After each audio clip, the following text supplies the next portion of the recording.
From the KBIA newsroom in Columbia, I'm Noah Grabianski. A new Missouri law established the Missing and Murdered African American Women and Girls Task Force to help find ways to reduce violence against them. As Andrea Henderson in St. Louis reports, missing person advocacy groups say the task force can be a lifesaver for those still searching for family. In 2003, Theda Wilson's 9-year-old son went missing in St. Louis. Her son's father was later charged and convicted for the death of their son. However, his remains were never recovered. Wilson created the organization Looking for an Angel after her son's disappearance. It helps families navigate the missing persons process.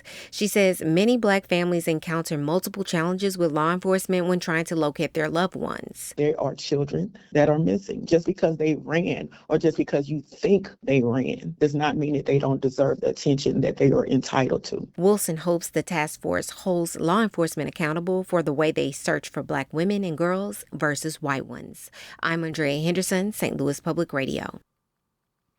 Missouri Public Service Commission staff are calling for utility regulators to reject a new proposal from Ameren. Ameren is working to design terms of service for huge energy customers like data centers. Last week, staff for the regulators said Ameren's proposal would raise rates for regular customers and enrich Ameren's shareholders. The Missouri legislature passed a law requiring the largest utilities to design rates to protect customers from unfairly paying more because of data centers.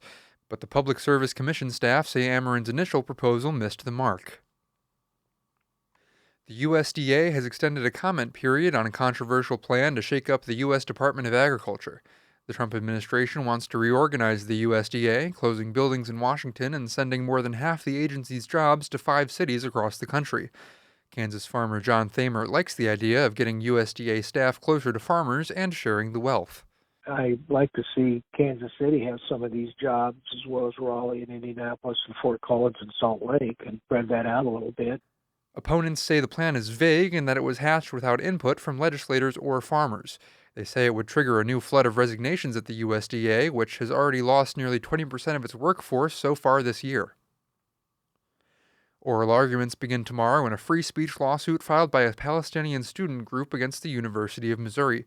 Mizzou Students for Justice in Palestine sued University System President Moon Choi in federal court last month.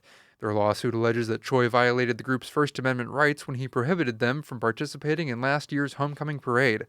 Choi cited safety concerns surrounding Students for Justice in Palestine events around the country, but the lawsuit argues he denied the Mizzou group because of their views on Israel and Palestine.